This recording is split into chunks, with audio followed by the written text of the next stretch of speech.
Hi, and welcome to the Vocal Fries Podcast, the podcast about linguistic discrimination. I'm Megan Figueroa. And I'm Carrie Gillen. Hey, I'm glad to see that you're up and not sick anymore. Yeah, I'm finally not sick. I finally stopped coughing a few days ago. That's always good. It's been nice. It's been nice not to have a cough, I bet, yeah. Yes. Yeah. Yes. You know, of course that means like I'm absolutely having to wear a mask again, which, I mean, I was, but not as much as I should have been. But now I'm back to, like, pandemic mode. Yeah. And now the Mpox is coming, so I saw it's a good that. idea. Yeah. It's a good idea to wear a mask. Yeah. Today, we're talking to someone that we actually know about dog whistles, but here's something that's kind of adjacently related. Okay. I'm ready. From Smithsonian Magazine, botanists vote to remove racial slur from hundreds of plant species names. One racial slur? Yeah. Okay. Huh. It's a slur I didn't know was a slur. So, like, again, sort of related to dog whistles. Yeah. Have you ever heard of this slur? Cafra? No, I've never heard that. No. Yeah. Me either. And it's in Yeah. the, like, Latin name of a ton of... A ton of plants, yeah. So the K apple tree, which I've never heard of before, Dovialis cafra. Okay. But now it's going to be renamed to Dovialis afra. So getting rid of the K. C, but yes. Oh, C. Yeah. K sound written with a C. Yeah. So you'll never guess where this slur, and I apologize for saying it over and over again, but because it doesn't feel like a slur to me because I don't know it, it's easier to say, but so I apologize. But this slur, you'll never guess where it comes from. Like, from what part of, like, the world? Yeah. What part of the world, or what country, or what regime? Oh. USSR? Oh, interesting. No. Apartheid era in South Africa. Okay. All right. Mm-hmm. Yeah, I did not know. No. See, this is where context is so important. Well, this is why, like, slurs are not inherently bad. They're only bad because of how they're used and, like, context they come from, right? So if you don't have that context, they're just a word. Yeah. I remember in one of my... I took, like, a TESOL class for, like, grammar for syntax or something, if you remember that class at ASU. Mm-hmm. Or grammar for TESOL, I'm sorry. And one of the students was from China, and she said the N-word over and over again in a question. And she said it so easily. And it's like, oh, she has no context like we do in the United States. Well, she has some, like, she knew it because she was asking the question, like, why is it bad? But for her to be able to say that, she didn't have the same cultural baggage that we did.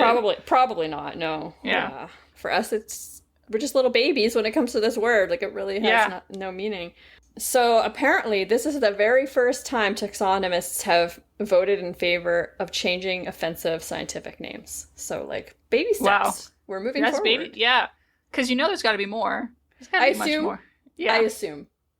Like, speaking of the N-word, there's still place names with N-word in it. Oh my god, really? Yeah. Mm-hmm. Yeah. See, that's a problem.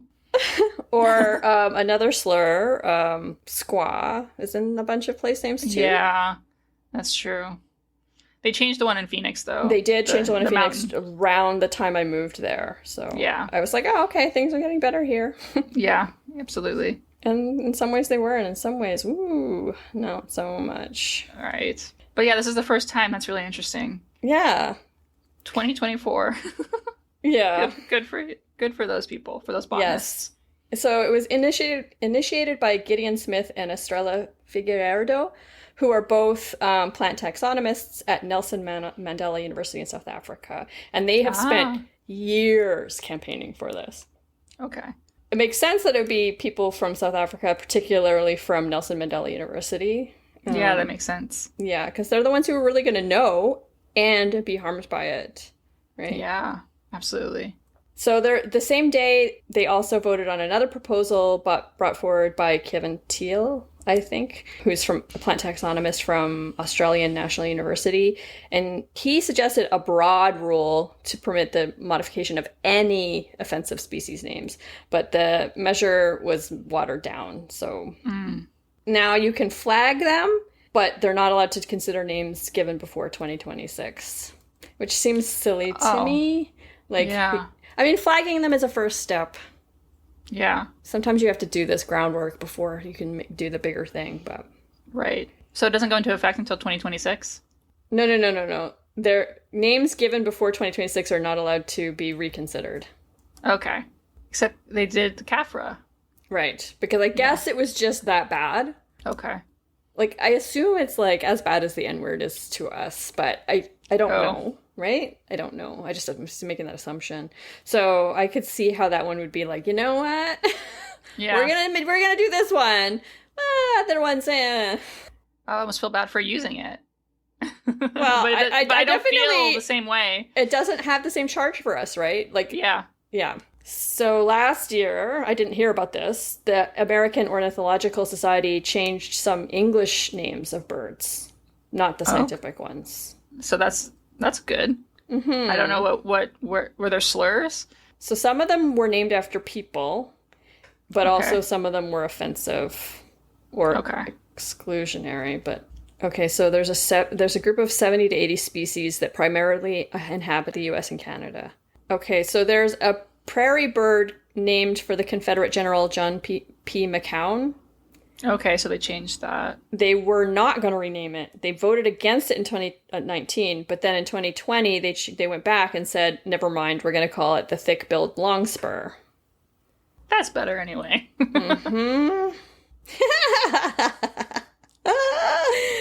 And in the end, the birds won't care what ornithologists decide to call them. Quote, "Names are important for humans." It's true. It's true. Birds don't care. But they won't know. They won't know. Oh, Cooper, Chris Cooper, the guy, the birder in Central Park, he's mentioned in this article. Oh, that's great. Anyway, I don't see any examples of, like, the offensive ones, so maybe they're too offensive to even mention. Yeah. I don't know. Yeah, fair enough. Off the top of my head, I can't think of any bird names that are offensive, but I don't know very many bird names, I guess. I mean, unless you think tit or booby are offensive. Right. Which, some people do. I can get it. I can understand. Did you know that there's a brown beetle named after Adolf Hitler? What? No. Did they change its name? Not yet. No. Not yet? No. Okay. Yeah, so, like, the birds are the only ones that have, like, and those are the English names that have been changed. The scientific names have not changed yet, so. So it's kind of a big deal that the botanists should change these Latin names. It is scientific a big deal. names. It is a big deal. Yeah.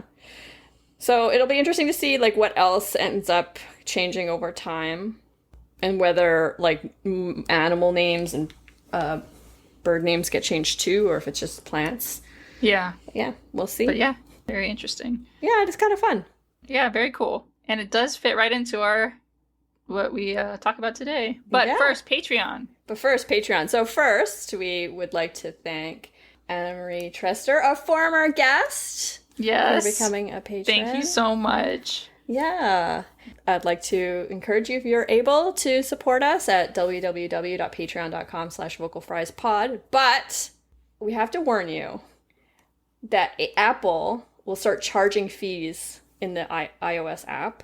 So if you're using this, it's only for new memberships. So if you're already using it, don't worry.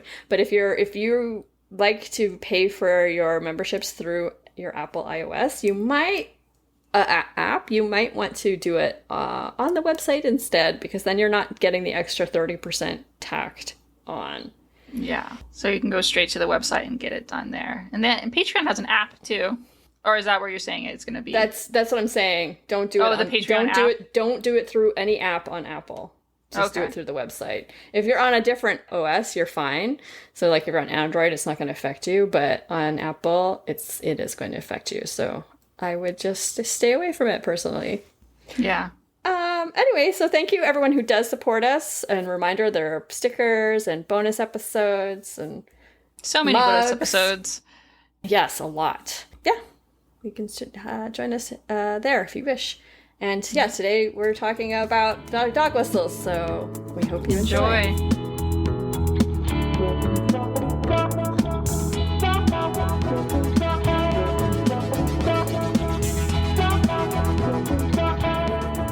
So today we're so excited to have Dr. Robert Henderson, who is a professor of linguistics at the University of Arizona with appointments in cognitive science and second language acquisition and teaching.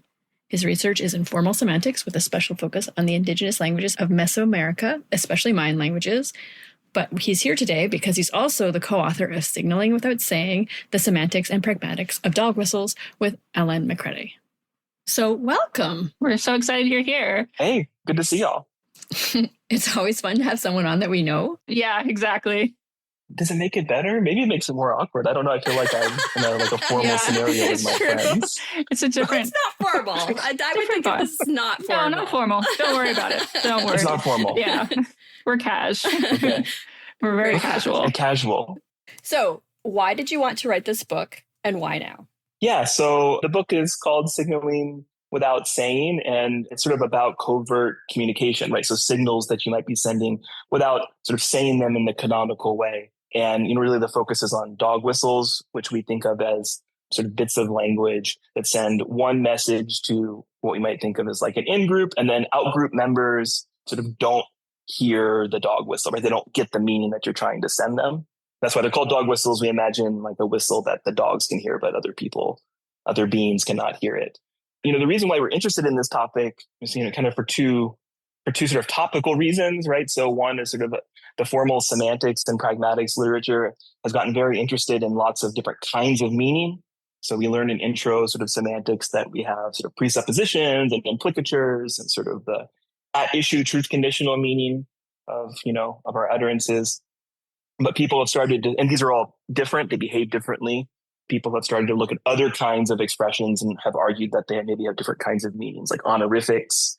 You're interested in languages with sort of honorific systems like Japanese or slurs, epithets, right? These kind of things. So one question is, the dog whistle, right, sends this meaning to the people who can hear the dog whistle. And the question is, what kind of meaning is that? Is it like an implicature? Is it like a slur, etc.? So sort of one of the main questions, and it's sort of a theoretically interesting one because this is topical. People want to sort of typologize what kinds of meanings there are. And the question is, where do dog whistles fit into that? Additionally, we thought that it was a good time to write this book because there's been kind of a political turn, in especially philosophy of language literature. There's a lot of work out there, recent work that's asking, how is language used to do politics or political things? So there's work by Jason Stanley on ideology. There's recent work by Jennifer Saul on fig leaves and sort of dog whistles as well. So yeah, there's a lot of philosophers of language doing political stuff these days. And so we thought our book was timely for the philosophy literature, but also for the linguistics literature. Oh, 100%. Yeah, absolutely. So what is a fig leaf just the same thing as a dog whistle, or is it slightly different? Yeah, fig leaves are sort of similar, and you're trying to like cover your tracks. Basically, you're trying to present some information to your interlocutor while giving yourself a way out. And dog whistles might be one way of doing that, but there are other ways. I was just joking, or Oh, okay. And so, why are dog whistles interesting to study? Well, I think dog whistles are interesting to study. I mentioned before for just sort of basic questions about what languages are like, right? We want to typologize what kinds of meanings exist. That's one reason why they're interesting. Another reason in particular, based on our work and our proposal for how dog whistles work, is that we think that dog whistles implicate social meaning. So the kind of meaning that you express that has been studied, most prominently in sociolinguistics, right? So, how your aspects of like your, not just even your linguistic presentation, but also how you dress, like how you interact, sends messages to the person you're talking to about your sort of sociolinguistic persona. And so a big part of our work is arguing that dog whistles really implicate this avenue of meaning, right? Communication of a sociolinguistic persona. And so it's kind of a particularly cool topic because it brings together, semantics, pragmatics, but then also sociolinguistics, which maybe haven't spent enough time, together. And we think that there should be more and more work, like looking at the intersection between those two fields. Absolutely. How can we spot dog whistles? And are they sometimes more difficult to spot for some people? And if so, why? Yeah, that's a great question. And in fact, dog whistles, I mentioned before, like fig leaves, that gives you a way to sort of cover your tracks, conversationally speaking. And so dog whistles are particularly good at this because they are very deniable. And that makes them hard to sort of determine whether someone is using a dog whistle or not. That's sort of their primary function is to be covert and deniable. And so And they would be difficult to detect for different kinds of people. And that goes to sort of the core of our analysis. So here's what we want to say is happening with dog whistles. They're essentially going to, in our theory, they're essentially going to be sort of markers of a sociolinguistic persona. And you detect them because you're familiar with how people who have that persona talk, right? So you have some sort of in-group language, right? And then when you, and maybe you sort of are familiar with how people in our in-group talk, then when I use that expression, you will recognize who I am presenting to the world, my persona that I'm presenting to the world, in a way that a person who's not familiar with that rhetoric or that, in-group structure, they will not be able to tell. You're more able to take dog whistles if you are more familiar with how like large varieties of different groups communicate. So you have to kind of be familiar with lots of rhetorics. That will make you good at detecting dog whistles. And the less you're familiar with that, then the more likely you'll miss things. And in some cases, it might just be hopeless, right? You might not be able to have access to those communities. Right. The way you just talked about it now made me think, like, could there be dog whistles that are neutral to good? Rather, like when I think of dog whistles, I think of them more as like a bad thing. But this could be a code where you're just signaling who you are, but it's not in a nefarious way. Oh, no, 100%. And in fact, we're kind of maybe even appropriating the term or like maybe over applying the term dog whistles. I mean, there's different things that people have said. So in the political science literature in particular, they make a very clear distinction between what they call the dog whistle and what they call a multivocal appeal. A multivocal appeal is exactly what I said before. I send a message and different groups of people receive that message differently. Right. So that's what's called multivocalism. I'm saying multiple things at once to different audiences. And of course, this has been studied in like political communication because this is something politicians have to do. And this is why this is very political, because, what is a person who speaks to a large, diverse audience and needs everyone to like them? Well, that's a politician, right? So you need to find ways of sending messages that lots of different groups will hear and differently and take what you want them to take from it, right? So in the political science literature, they say, a multivocal appeal that you would deny, that's a dog whistle. If you wouldn't deny it, then you're just like, you're doing what you normally do, communicating to lots of audiences. The problem is like dog whistle is such a good term. So in our book, we apply it to all of these phenomena. So yeah, I don't think dog whistles are necessarily bad. In our framework, any of these sort of covert messages, a signal without saying it directly, whether positive or negative, is for us a dog whistle. All right. And maybe like a canonical example of this, there's a lot of work in the political science literature about George Bush, the second one, who was evangelical and would often use evangelical coded language that perhaps people would not be aware of. Famous case is we talk about in the book and which has been studied in the political science literature, is in a State of the Union address where he mentioned sort of the wonder-working power of the faith of the American people. And, wonder-working power is a direct quote from a hymn called There's Wonder-Working Power in the Blood of the Lamb, So if you're not familiar with that hymn, you would not recognize this phrase. But if you were an evangelical Christian, you probably sung this hymn in church before and you would be like, oh, he's one of us, right? And if you were to go to George Bush and be like, well, are you an evangelical? He'd say, yes, of course. That was a major part of his identity. He wouldn't deny it. And he wouldn't say I'm sending secret messages. He's just talking how he talks. But for us, that would still be like a dog whistle. You're sending a message to a community that will hear it that other people don't recognize. Oh, yeah. That's a really good example. Because, I definitely 100% would not get that. Like, I knew he was evangelical. Obviously not a surprise, but I don't have the access to that community. There's a really nice paper by Albertson. If you want to look it up, I forgot the year, but it studies, how people react to that dog whistle. And in fact, part of the subgroups in the study were evangelicals who, thought that that religious appeals and political speech were good, and those that thought it were bad, right? So people who thought that we should have a more secular presentation in our political discourse. And both those groups of evangelicals like detected the dog whistle. And some people thought it was like that made them like George Bush more, and other ones thought that, a politician who did that they would like less. Interesting. So even people who hear the dog whistle, even if it's like pitched towards them, might have different views on whether, we should talk like that, or like whether you should send those messages in a certain discourse. Oh, that's so fascinating. Oh, that is. And that makes me think of, I can't help but think of Donald Trump. Yeah. I feel like he is someone who dog whistles a lot. Yeah. Do you think that is a true assessment of him? Yeah, I mean, well, we can talk.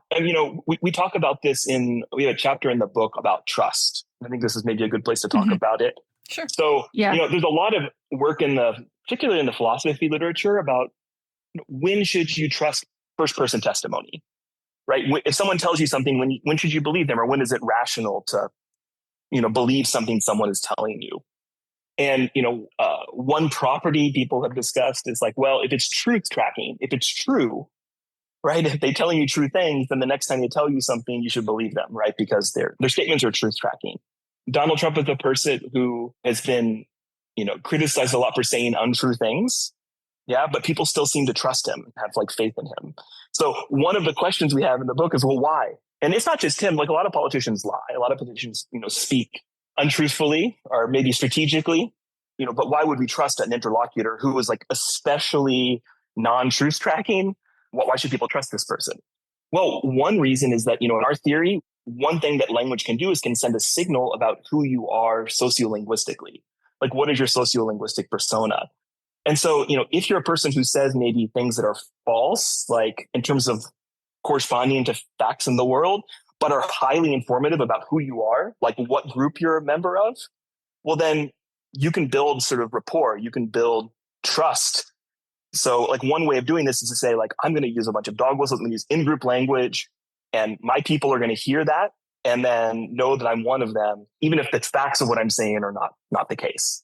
And so I think that is a style of political communication that can be very effective. I mean, as we may see, Oh yeah, it's definitely effective. I hadn't really considered how it was working, but it seems to me what you're saying is like, I'm telling you a truth about myself, even while I'm lying. Yeah. And especially, I think once again, this is very effective, especially for political communication, because you're trying to build sort of social units. And so, being like, I'm on your team is a very powerful message. And one way to do that is by sending, dog whistles, by communicating messages that only a certain, group hears. And in fact, this is true even, people know this from the advertising literature as well. So like, here's a fact that's interesting. If you watch a commercial, okay, and you realize that commercial is not for you, like you're not the target audience, you will dislike that commercial and the product.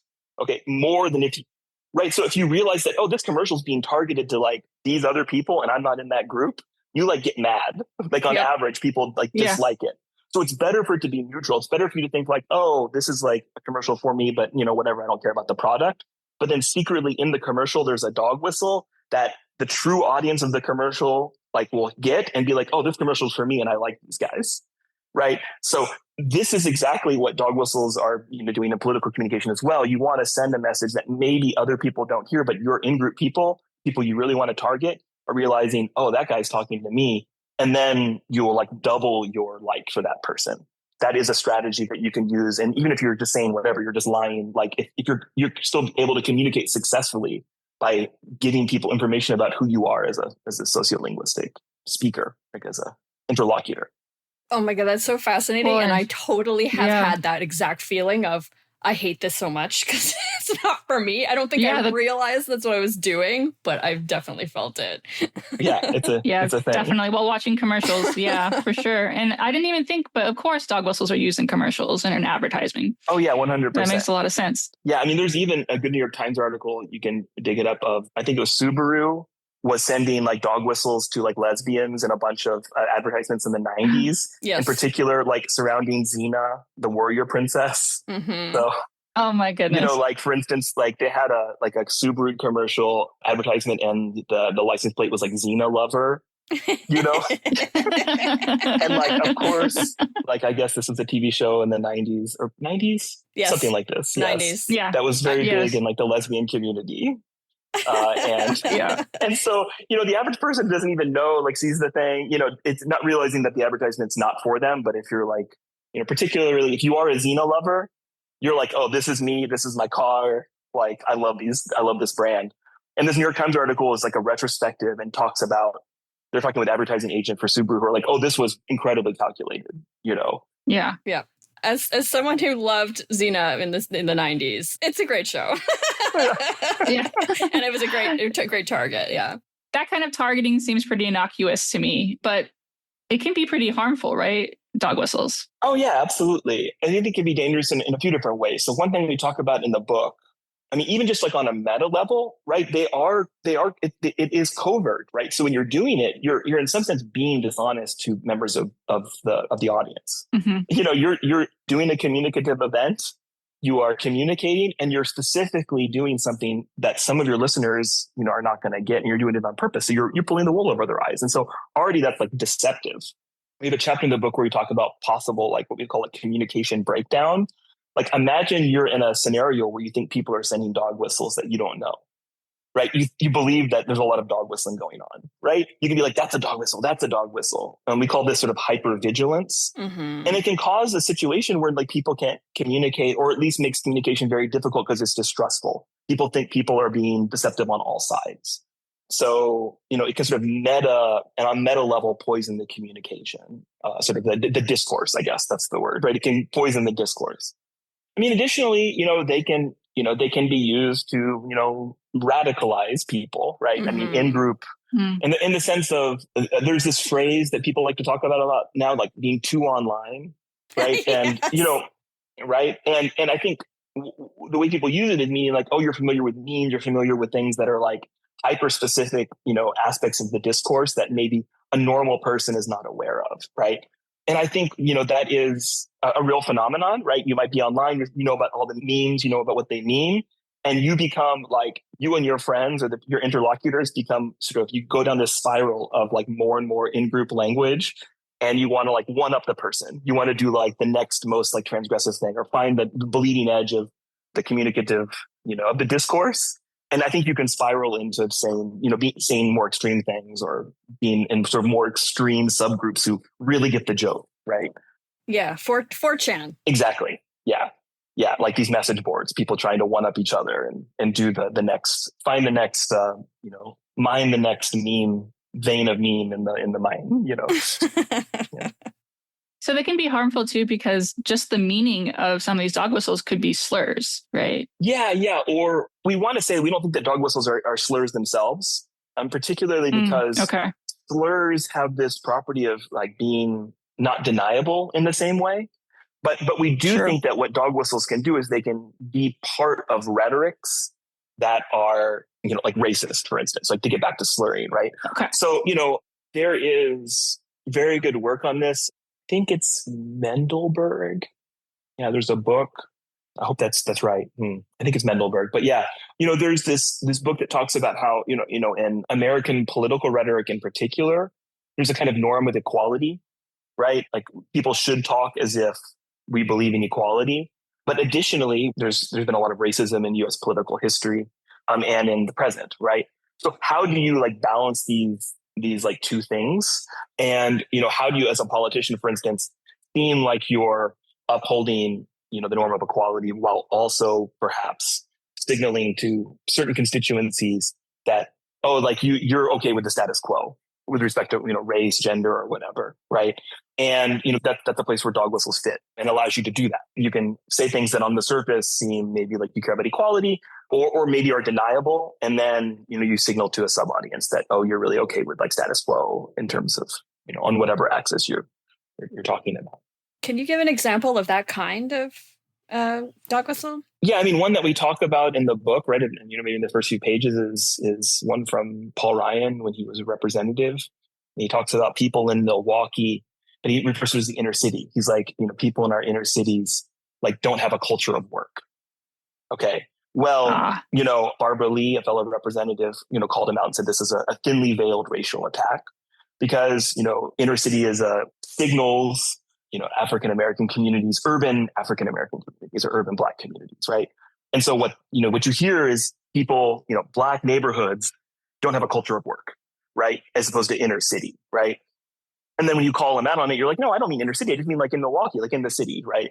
And so it allows you to maybe, on one hand, maybe like in the United States, like there's often like political polarization around, rural versus urban areas. You can on one hand say, well, it's really about like the city, but really the message you're sending, it's about like maybe different racial groups, right? So that's an example, like inner city. Another really good example is that has been, tested in political science work are dog whistles concerning like welfare, right? So there's this conception that, only certain communities, right, minority communities make use of welfare. And actually, when you present people like an op-ed that discusses increasing, funding for welfare versus assistance to the poor, respondents, and particularly like white respondents in these surveys, are more likely to support assistance to the poor than welfare, even though they're like denotationally equivalent, right? They mean the same thing semantically, right? But one of them has extra connotations, these like racial connotations, and that seems to have like polarized people around whether they're willing to support it.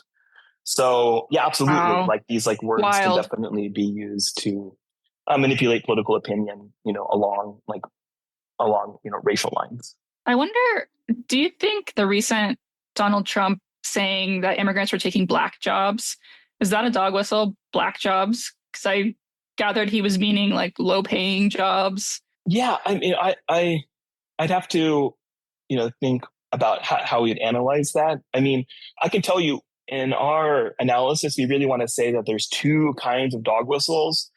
One that are called enriching dog whistles, and the other one, what do we even call the other one? I just wrote this book. Yeah, there's the enriching one, and then there's the other one. Okay. Well, the other one, you only signal things about your own persona, right? So you use wonder-working power, and what does wonder-working power mean? It means power that works wonders, right? It's just semantically transparent, but then you signal who you are. I'm the kind of person who says wonder-working power, meaning I'm like an evangelical, right? Because I know this term. Alternatively, identifying, is that what you're identifying? That's what we call them. Yay, identifying, because you're primarily like identifying yourself. And then we just talked about inner city.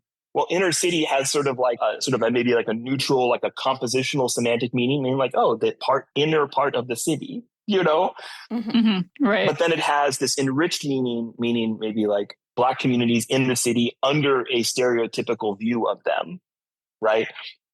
That is sort of the enrichment. And the question is, where does that enrichment come from? And it comes, what we want to say is it comes via identifying. So it says something like, I'm the speaker who would use inner city. I'm the kind of person who would use that in this context. That signals that I might hold a certain ideology.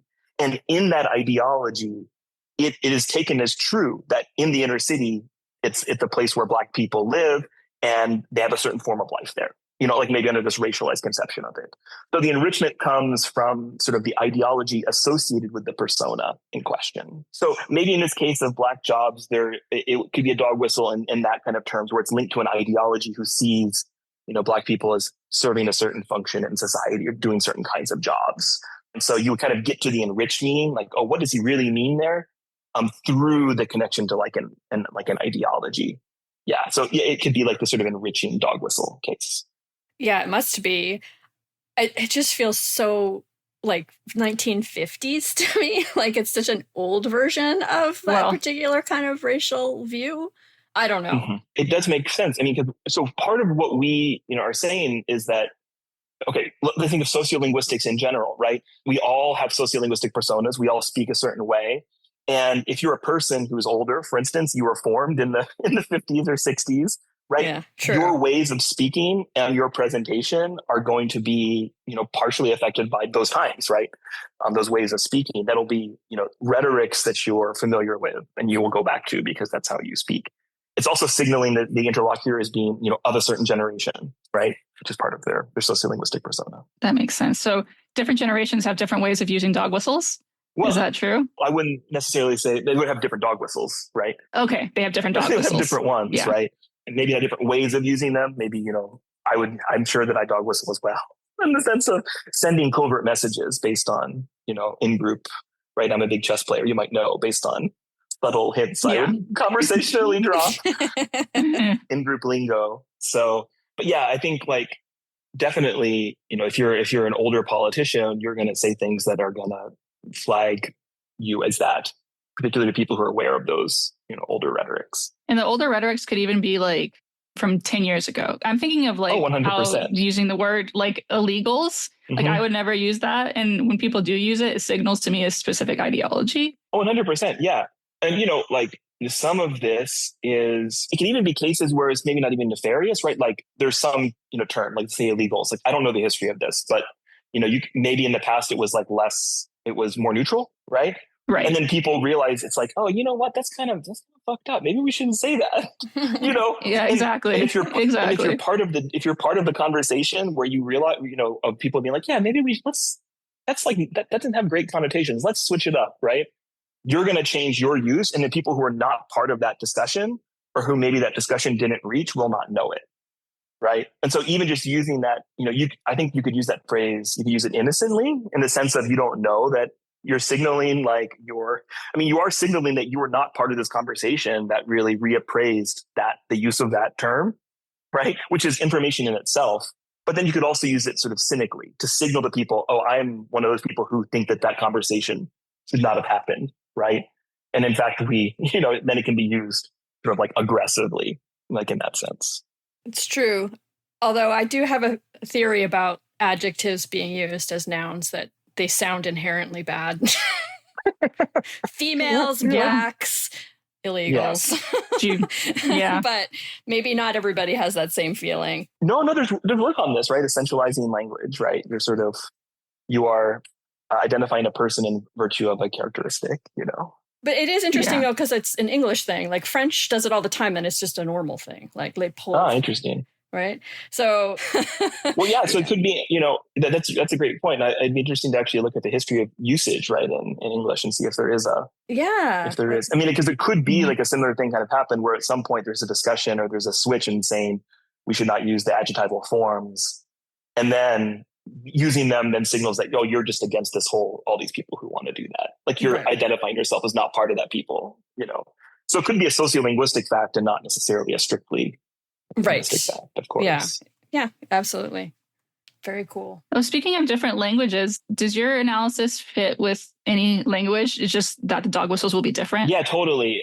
We didn't talk about other languages in the book. I mean, partially out of ignorance, but I was recently approached by someone who said that they had read the book there in Israel and had read it as part of a reading group in Israel. And people were like, oh yeah, this happens in like Hebrew too, of course. It generated like discussion about dog whistles in their own sort of language and also in their own sort of cultural context. So yeah, I 100% think this is applicable everywhere, partially because sociolinguistics is obviously applicable everywhere. And our account is very sociolinguistic based, right? So like all we need for dog whistles to emerge are for there to be sociolinguistic personas, like variation in sociolinguistic persona in a community, and then differential knowledge about what are the linguistic signals of those personas, right? Like I know that a certain expression goes with those people and you don't. Bam, a dog whistle is available. So that's all you need, which is going to be universal. So you also talked a little bit about epithets and honorifics.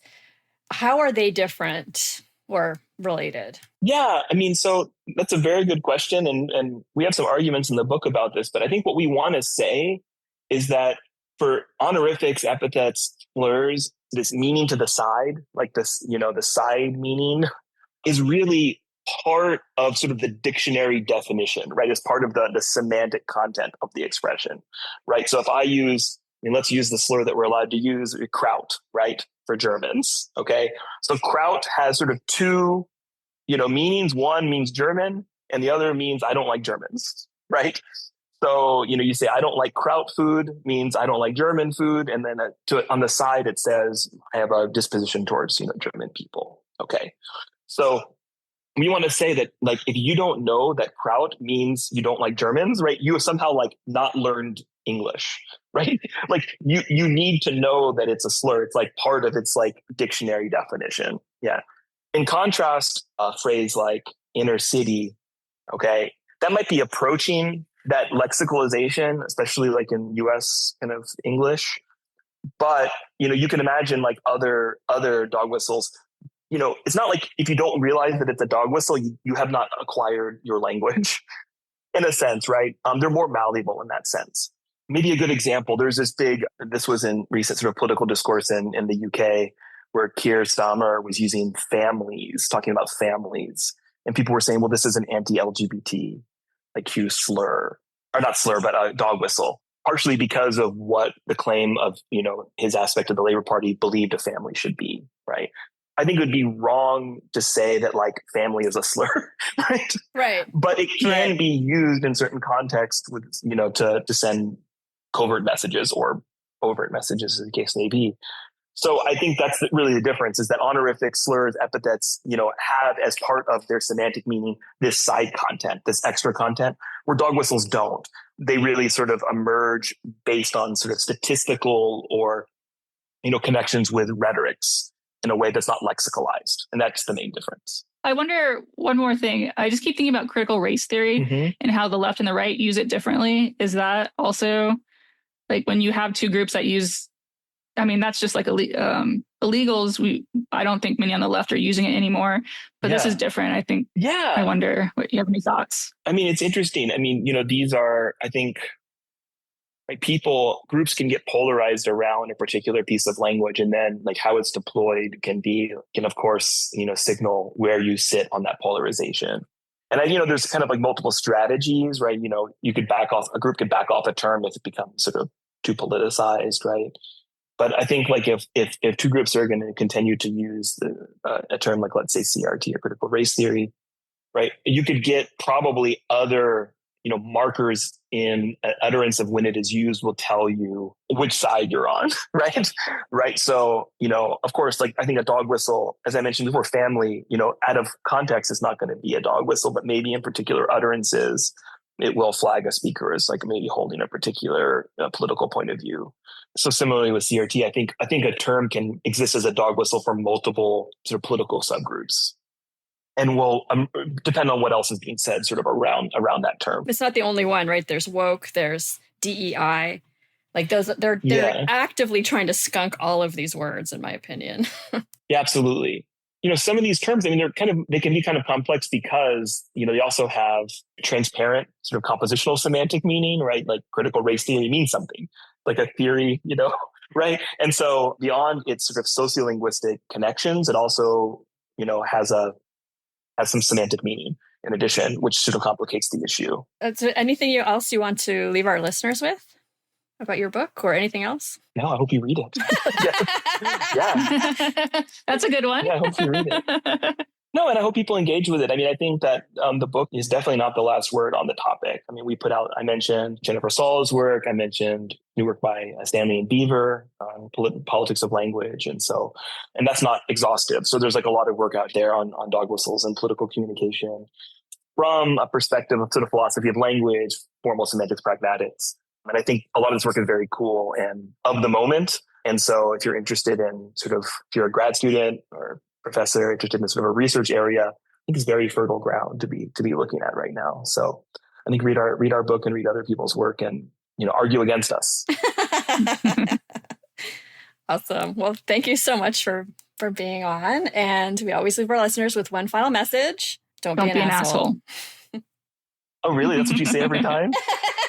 Every time. Oh, great. It's not just about the dog whistles. Okay. Yeah. Great. Nope. Always. Cool. Never be an asshole. The Vocal Fries podcast is produced by me, Carrie Gillen, theme music by Nick Granum. You can find us on Tumblr, Twitter, Facebook, and Instagram at Vocal Fries Pod. You can email us at vocalfriespod@gmail.com, and our website is vocalfriespod.com.